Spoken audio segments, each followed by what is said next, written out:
Here is the real reason why the SEC is not giving clear rules for cryptocurrency exchanges or for crypto as a whole. The reason can be found hidden in this video 2018 Gary Gensler, before he was head of the SEC, before he had all this power. This little clip shows why Gary Gensler is hiding behind the bush, for example, if Ethereum is a security, or what actually constitutes a cryptocurrency to become a security. Now, this clip is about a talk where Gary Gensler presented something to hedge fund investors that wanted to get into cryptocurrency. He's talking about the relationship between regulation and investing. He's also mentioning Bitcoin, Ethereum, Litecoin, Bitcoin Cash in there, classifying them as commodities, not securities. A lot of very juicy content in simply just 1 minute of a clip. So let's all watch this together. The other thing I would say is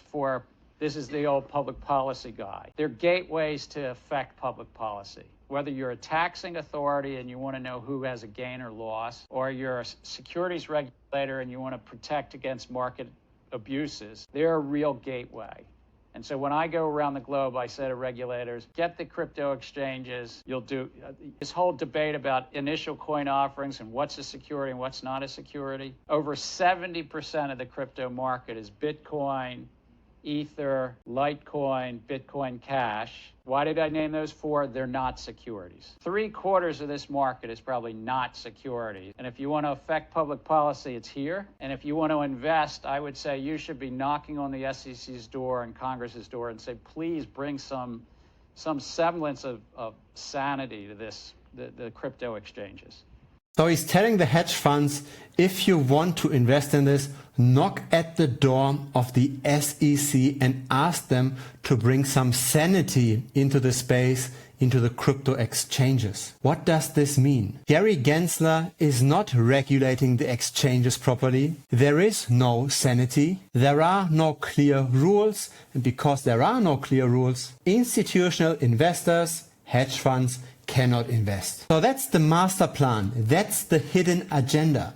The agenda is keep it all very confused, very unclear. Bring enough ambiguity into the space so that the big capital cannot move in, that the big capital still has to stay with traditional finance, with traditional banks, that they cannot afford, due to compliance reasons, to get into the space. So the problem already existed in 2018. Lots of hedge funds had a hard time already at this early stage of crypto to get in. And Gary Gensler's approach would be to ask regulators to bring in clarity so that they could invest. Now, once Gary Gensler becomes the SEC, he's heading the SEC, but he's also giving the direction. Once he got all that power, and after having served for almost 20 years in traditional finance for Goldman Sachs, he decided to make a complete 180, become a very anti-crypto, support his buddies, his former employers. And so that's the situation we are currently in. But with each clip that we're watching here, it becomes further and further apparent, not just to the public, but also to the decision makers, to Congress, to the judges. It becomes more and more apparent that Gary Gensler does not only have the investor's best interest in mind. There might be other motives that he rather does not want to disclose. And so having this public presence over all of those years might in the end fire back. Change in direction isn't really a secret anymore. And with that, investing in the crypto space, in a new emerging technology, becomes very, very unpredictable. Something that especially the Republicans don't want.